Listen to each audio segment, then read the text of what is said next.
वचन की ओर चले, अपने बाइबल पुस्तक को उठाएं, पहले प्रार्थना करें ताकि हमें क्या है आप सबको समझ में आए। जो कुछ सुनो उस पर चलो, फिर चाहे डर का माहौल ही क्यों ना हो या दबाव का माहौल क्यों ना हो, प्रार्थना करेंगे सब कि परमेश्वर तेरा वचन हमें समझ में आए। हमें ऐसा हृदय दे पिता परमेश्वर, तेरी इच्छाओं को हम पूरी कर सके, तेरी मर्जी को, और आपकी मर्जी हमारे लाइफ में पूरी हो। आज का वचन जो हम सुने सेम ना रहे। आज जो कुछ सुनूंगा, बोले जो कुछ सुनूंगी उसे मैं अपने जीवन में पूरा करूंगी और लोगों को प्रभु के बारे में बताऊंगी और उनको सेवकाई में कलीसिया में लेकर आऊंगी। यूहन्ना की पुस्तक खोलेंगे, जितने वचन जो चले जाते हैं यूट्यूब पे उसे सुना करिए, दोबारा दोबारा सुना करिए। खोलेंगे 3 अध्याय, उसका 1 से 21 वचन। ये नया जन्म कैसे पाएं? बहुत सी बातें क्या होती हैं, थका देती है, लेकिन परमेश्वर का वचन क्या है, हमें क्या देता है, शांति देता है, स्थिरता देता है, और आना ही पड़ेगा। ये क्या है, प्रभु में चुने हुए हैं, बुलाए हुए हैं, तो सबकी क्या है जिम्मेदारी है, आत्मिक रेलम में, आत्मिक क्षेत्र में, आत्मिक कोर्स में क्या हो गया है, आपका एडमिशन हो गया है, अब हो तो गया है। एक होते हैं अच्छे बच्चे की दिन रात पढ़ते हैं और रिजल्ट को लेकर आते, एक होते हैं निकम्मे बच्चे, बस अटेंडेंस पूरा करना है, हो गया, फाइल में नाम आना चाहिए, ऊपरी दिखावा आना चाहिए कि हम उपस्थित रहते हैं, मगर हृदय से कुछ लेना देना नहीं है। अच्छे बच्चे वही होते हैं जो डेली पढ़ते हैं, डेली परमेश्वर संगति उसके वचन को पूरा करते हैं और अपने लाइफ में किसी प्रकार का डर और भय नहीं रखते, कहीं वो नाराज ना हो जाए, कहीं वो नाराज ना हो जाए। इस तरीके से परमेश्वर का वचन पूरा करेंगे, कहीं वो ना दुख हो जाए, पूरा करते नहीं है, बस सोच लेंगे उस वचन को कि इस तरीके से करना है, तो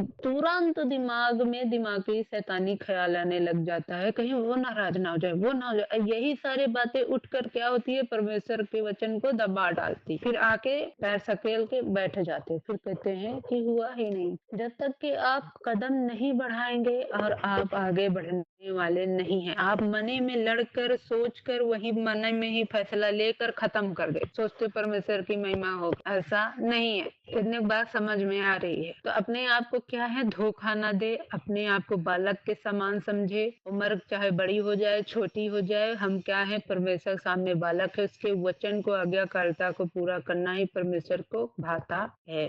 हम सब क्या हो गए, इतने लोगों को खुश करने में दिन रात लग गए हैं कि भूल गए कि हमें परमेश्वर ने किस लिए बुलाया है, कुछ करने के लिए कहा है। लोगों को खुश करते करते और एक छोटा बच्चा भी क्या करने लगता है, आपको बांध के रख देता है, अधीन में रख देता है, आपको खींचने लग जाता है। इसका मतलब आप क्या है, बंधन में है, मनुष्यों के बंधन में है। आप ऐसे बंधनों में हैं, तुम नया जन्म नहीं पा सकते ना, आपका उद्धार होना आवश्यक है, आपको फ्री होना जरूरी है, अपने आत्मा को खाली करना जरूरी है। आप किसी से प्रेम करते हो फिर भी आप बंधन में हो, आपको उससे डर है, डर के मारा उससे प्रेम करते हो, उसकी सहायता करते हो, उसकी मदद करते हो, बस सुन रही हो? या तो उसके बदले में आपको कुछ चाहिए तब आप प्रेम करते हो, कुछ देते हो, तो आप बंधन में हो, वो सही वाला प्रेम चख ही नहीं पा रहे हो, शांति सख ही नहीं पा रहे हो। आपको प्रभु से मांगने की आवश्यकता है, मिल चुकी है, उस पर चलने की आवश्यकता है, आप सही वाला प्रेम चख ही नहीं पाएंगे। मैं तो बहुत एरिया में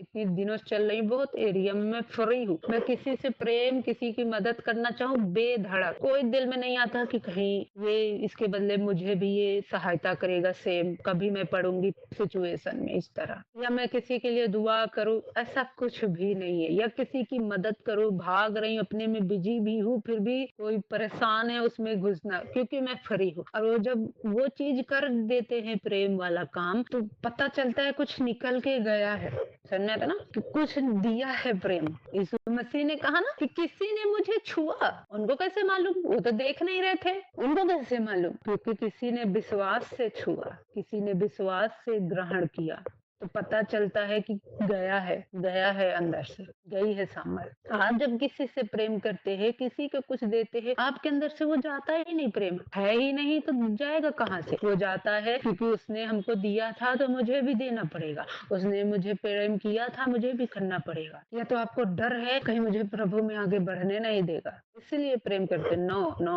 फ्री विल से करो। कि जब आप कोई भी छोटा सा किसी के साथ मदद भी करेंगे, आपके अंदर से निकल कर बाहर जाएगा, प्रेम निकला है, वो सच्चा वाला निकला है। और दिल में दिमाग में ना रह जाएगा थोड़ा से भी कि वो दूसरा जो इधर कंधे बैठा रहता ना फुसफुसाता, एक रत्ती जैसे कहते ना कि ईश्वर जब चंगाई दे देते हैं ना तो कोई नहीं होता है फिर कहने वाला। बहुत से लोग फरीसी सदूकी की तरह होते हैं, वो क्या करते हैं, जांच पड़ताल करते हैं लेंस लेकर, कहीं से सबूत निकल जाए परमेश्वर ने नहीं किया, मगर वो जब आशीष देता है तो एकदम साबित कर देता है कि डॉक्टर फेल हो गया, रिपोर्ट फेल हो गया है, इंसान फेल हो गया है। वो जब सबूत देता है, बता देता है मैं ही किया। वो प्रेम करता है तो ऐसे ही करता है, फुसफुसाने वाले का मुंह बंद कर देता है। ये मैं आपके मन की अंदर की बात कर रही हूँ। आपके अंदर से वो क्या होता ही नहीं, आप प्रभु के बारे में किसी को भी बता ही नहीं पाते हो, अंदर कुछ ना कुछ रखे हुए हो। मेरा पहले मैं बढ़ जाऊं, पहले ये हो जाए, पहले वो हो जाए,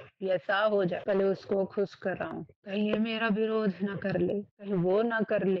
ये तो कभी सुनेगा ही नहीं। आपने सब कुछ मन में ही करके अपने आप को बांध लिया तो हृदय में शांति कहाँ से आए? जबकि वो कहता है जब तुम उसके कार्यों को करने जाते हो वो तुम्हारे साथ होता है परमेश्वर, और तुम्हें तुम्हारे हृदय में शांति रहती। कोई तुम्हें जो बाहर से भी विरोध करेगा उसका कोई फर्क ना पड़ेगा, नजरअंदाज करोगे उसे। जबकि आप कुछ करते भी नहीं हो फिर भी आप नजरअंदाज क्यों नहीं कर पाते? जब आपको किसी कोई खरी खोटी सुना दे, आप नजरअंदाज क्यों नहीं कर पाते? क्यों? क्योंकि आपने हृदय में उस तरह रखा ही नहीं, नजरअंदाज कर ही नहीं पा रहे। किसी का चोट, कोई बातें कड़वी आप दिल पे घर खर जाता है। क्यों? क्योंकि वो अच्छा वाला है ही नहीं आपके अंदर। जब आपके अच्छा वाला है, फ्री विल है, स्वतंत्र वाली इच्छा है, तो कोई कहेगा तब पर भी कहेगा, कोई ना कोई कहेगा, बाद में समझ जाएगा वो, मगर तब आपके हृदय में वो नहीं जाएगा, चोट नहीं जाएगा, क्योंकि आपके अंदर से निकल गया, वो चोट नहीं जाएगा। वो आपको समझाएंगे ऐसा नहीं होना चाहिए, ऐसा नहीं, जो भी हो आप उसे आराम से नजरअंदाज कर पाओगे। क्या आप कहोगे जो मैं कर सकती ये नहीं कर सकते?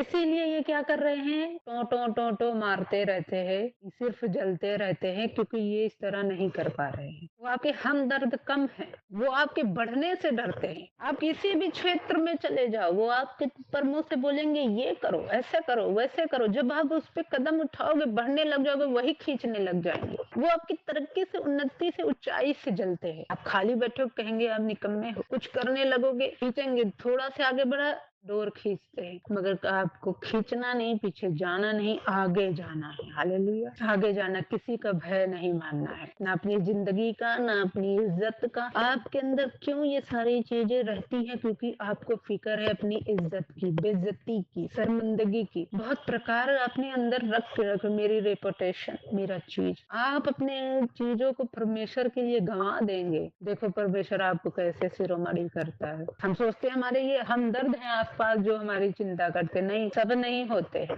सब नहीं होते। 100 में से जो जिसको पीछे पड़ के आप लगे हो, सुधारने में लगे हुए हो दिन रात, कि कभी ये सुधर जाएगा, कभी मैं इसका प्रेम खींच लूंगा, प्रेम पा लूंगा। नो, नहीं प्रेम खरीद सकते। कुछ लोग प्रेम खरीदने के लिए, पाने के लिए हद से हद गुजर जाते हैं, उसका नॉलेज भी नहीं, वो फिर सर ऊंची चोटी कुछ भी करना पड़े, पैसा लगाने पड़े, कब्जा कराना पड़े, धमकाना पड़े, जादू टोना कराना पड़े, आप ऐसे प्रेम को पा ही नहीं सकते हो। वो आपसे और दूर होता जाएगा, खींचते जाओगे। जो चीज खुदा के लिए गंवा दोगे, देखो वो पा लोगे, एक दिन वो दे ही देगा, कहीं ना कहीं से भर देगा। कई बाइबल में ऐसे वचन हैं जिन्होंने अपने को प्रभु के लिए क्या दिया, गंवा दिया, और उन्होंने 100 गुना पाया। जैसे रूत ने अपनी अच्छी जिंदगी को छोड़ दिया है, इंसानों की तरीके से देखे जाए, जवान थी, जा सकती थी, पर कितने साल तक मेरे सास के साथ जूझ ही रही, मायके चली जाती, कहीं भी कुछ भी, मगर वो डटी रही, खड़ी रही कि तेरा परमेश्वर मेरा, जहाँ मेरा खुदा है वही मैं रहूंगी। डटी रही, मगर परमेश्वर ने वो एकदम नीचे से उसको ऊंचा कर दिया। हम लोगों को लगता है कहाँ ये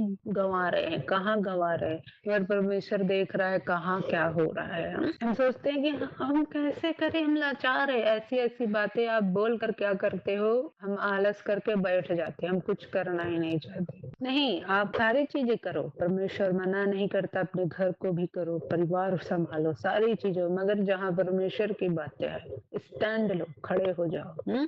उससे समझौता ना करो, उसके साथ समझौता ना करो कि हाथ मिला ले, हाँ कि तुम्ही को मारा, कल गला पैसा लेके तुम ही समझौता हो गए। तो उन चीजों से क्या करे, समझौता ना करे। आप इस चीज को आराम से लड़ सकते हैं। निरंतर आप प्रार्थना करेंगे, डेली बोलेंगे, अगर जो स्टेप लेंगे परमेश्वर बताएंगे, परमेश्वर ये चीज ऐसे किए, ऐसा हो गया, मुझे डर आ रहा है, मैंने तेरे लिए मुंह खोला, इतने लोग खड़े हो गए, इतने विपरीत परिस्थिति हो गई, आप परमेश्वर से कहेंगे वही बात, वो आपको छुड़ा देगा। वही सामर्थ्य देता है जो उसके लिए खड़ा होता है। जिस कंपनी के लिए आप प्रचार करते हो वही आपको प्रमोशन देता है, वही आपको आगे बढ़ाता है, वही आपका सब कुछ करता है, कोई और नहीं। हाँ, कोई और सुरक्षा नहीं देता। सेम ऐसे ही परमेश्वर में आप सोचते हो मैं ये करूंगा, कहीं परमेश्वर पीछे हट गया, ऐसा नहीं, फिर आपको वचन पर भरोसा नहीं है। हमें वचन पर विश्वास होना चाहिए, यही हमारा क्या है, हथियार है। जो कार्य करो फिर उसके वचन पर क्या करो, भरोसा रखो। ये वचन अब कहता है इसके विषय में, ये परमेश्वर के लिए मैंने स्टैंड लिया। वचन अब क्या कह रहा है, मत डर, मैं तेरे संग हूँ, इधर उधर मत ताक, मैं तेरा परमेश्वर, मैं तेरी मदद करूंगा,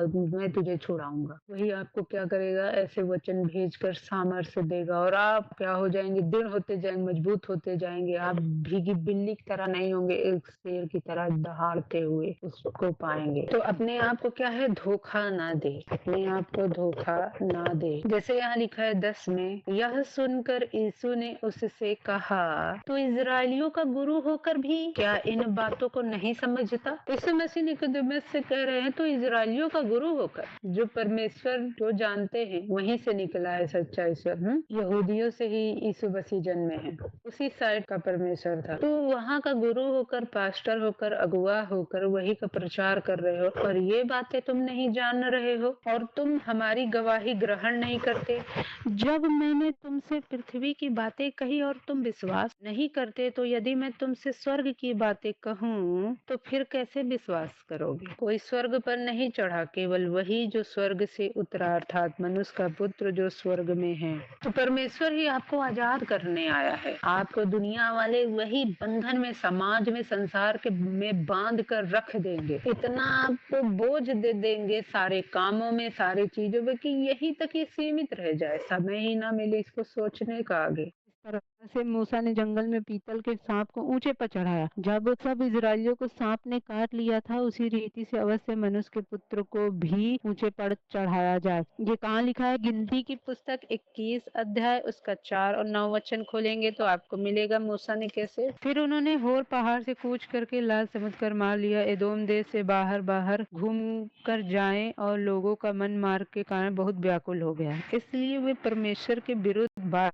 करने लगे और मूसा से कहा, तुम लोग हमको मिस्र से जंगल में मरने के लिए क्यों ले आए हो। यहाँ न तो रोटी है न पानी, हमारे प्राण इस निकम्मी रोटी से दुखित है। अतः यहोवा ने उन लोगों में तेज विष वाले सांप भेजे। हम सोचते हैं कि सब कुछ शैतान ही करता है, वो कहता है परमेश्वर किसका सामना करता है, अभिमानियों का, घमंडियों का परमेश्वर क्या करता है, सामना करता है। तब लोग मूसा के पास जाकर करने लगे, हमने पाप किया है क्योंकि हमने यहोवा के और तेरे विरुद्ध बातें की है। यहोवा से प्रार्थना कर कि वह सांपों को हमसे दूर करे। तब मूसा ने उनके लिए प्रार्थना की। यहोवा ने मूसा से कहा, एक तेज विष वाले सांप की प्रतिमा बनवा कर खंभे पर लटका, तब जो सांप से डसा हुआ उसको देख ले वह जीवित बचेगा। अतः मूसा ने पीतल का एक सांप बनवा कर खंभे पर लटकाया। तब सांप के डसे हुए में से जिसने उस पीतल के सांप की ओर देखा वह जीवित बच गया। ऐसे ही प्रभु यीशु मसीह है क्या, क्रॉस पे लटकाए गए। आप सोचते हैं कि जाए उसकी जिंदगी वैसे ही जाए, मैं ना बताने वाला हूँ, ना बताने वाला हूँ। वो मरते हुए भी आप लास्ट में प्रभु यीशु मसीह के बारे में बताएंगे, वो जीवित हो जाएगा। अगर उसकी जिंदगी उतनी ही उम्र की रही हो, कम से कम वो स्वर्ग पे तो जाएगा, वो यीशु को स्वीकार कर लेगा। नरक के कुंड में तो नहीं मरेगा लास्ट क्षण, पर परमेश्वर को जीवन देना वो जीवित करेगा जो यीशु को विश्वास करेगा। जब वे प्रतिज्ञा के देश में जाते समय जंगल में भटक रहे थे, तब इजरायली लोग हताश उतावले होने लगे। वे यहोवा के विरुद्ध शिकायत करने लगे। उन्हें दंड के लिए प्रभु ने उनके बीच में भयानक सांपों को भेज दिया। अनेक लोग मर गए। जब बचे हुए लोगों ने मन फिराते हुए यहोवा को पुकारा, तो यहोवा ने मूसा से पीतल का एक सांप बनाकर उसे एक खंबे पर लटकाने के लिए कहा। जिन इजरायलियों को सांपों ने काटा था, उनमें से जितनों ने सांप की ओर देखा वे आश्चर्यजनक तरीके से क्या हो गए, बच गए। प्रभु यीशु ने पुराना नियम की इस घटना को उद्धृत मतलब कि दिखाते हुए समझाया कि नया जन्म किस प्रकार से होता है। लोग आज पाप के सांप के डस से पीड़ित हैं और वे अनंत मृत्यु की ओर जा रहे हैं। पीतल का सांप प्रभु यीशु मसीह का क्या है, प्रतीक है ना। प्रभु यीशु मसीह का क्या है, प्रतीक है। पुराना नियम ऐसे ही हम क्या कर सकते हैं, पढ़ सकते हैं, हम सीधा नहीं ले सकते, एकदम प्रतीक है, पिक्चर है, चित्र है, जो भी कह लो। पीतल का अर्थ क्या है, दंड को दर्शाता है। प्रभु यीशु मसीह क्या थे, निष्पाप थे और उसे कभी भी दंड मिलने की आवश्यकता नहीं थी, उसे दंड मिलना ही नहीं चाहिए था, परंतु उसने हमारा स्थान ले लिया। जिस दंड को हमें सहना था उसने सह लिया। खंभा क्रूस को दर्शाता है, खंभा क्या है, क्रूस को दर्शाता है, जिस पर यीशु मसीह चढ़ाया गया था। हम विश्वास की आंखों से उसकी ओर देखकर उद्धार प्राप्त कर सकते हैं। हम कैसे प्राप्त कर सकते हैं, विश्वास की आंखों से। सांप के डसे हुए लोग क्या हुए, जब खंबे की ओर निहारे सांप की ओर, तो वो जो डसते थे तो हॉस्पिटल तो नहीं था कि हॉस्पिटल लेके भागेंगे, बच गए तो अच्छा है, होता भी तो, मगर इजरायली थे, विश्वास से चल रहे थे, उनको बताया गया था। तो वो क्या हुआ, जब डसे जाते थे वो उस पीतल के खंबे को देखते थे, सांप को, और वो क्या हो जाते थे, ठीक हो जाते थे। तो सेम चीज क्या है, हम विश्वास की आंखों से उसकी ओर देखकर उद्धार प्राप्त कर सकते हैं। कैसी आंखें होनी चाहिए, विश्वास की होनी चाहिए। 15 में भी क्या है, ऐसे ही लिखा हुआ है, ताकि जो कोई इस पर विश्वास करे वह क्या पाए, अनंत जीवन पाए। ताकि जो कोई विश्वास करे वो क्या पाए, अनंत जीवन पाए। उद्धारकर्ता जिसने पापों को कभी नहीं जाना था, हमारे लिए पाप बन गया,